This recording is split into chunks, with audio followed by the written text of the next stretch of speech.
Flakóny s diamantmi a ingrediencie z rídzeho zlata. Niektoré parfémy stoja v prepočte viac ako ojazdené auto. Sú však jedinečné, špecifické a vo svete ich poznajú pod názvom Niche. Začali ich vyrábať aj na Slovensku, v Košiciach.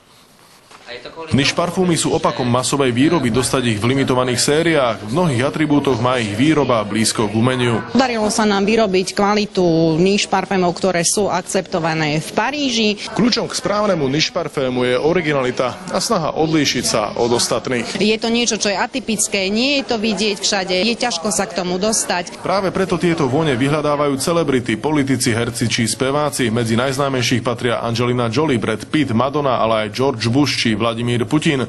Ako však na netradičnú vôňu reagujú bežní ľudia? Otestovali sme náhodnú zákazníčku. Je to hlboká vôňa, myslím si. Túto vôňu si nemôže každý dovoliť. Niektoré parfúmy stoja tisícky eur, niekedy je flakón drahší ako jeho obsah.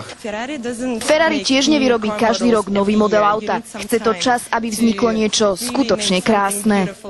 Základom každej vône sú však ingrediencie v rôznych kombináciách a o to sa starajú profesionálni a študovaní výrobcovia, tzv. Nosy. Aj obyčajný kvet ruže dokáže parfum riadne predražiť.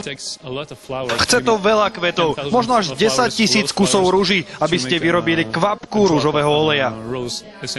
Potom niche parféme asi pôjde bežný človek taký, ktorý už nechce byť v dave, už nechce voňať ako vy, ako váš kolega, on už chce voňať inak.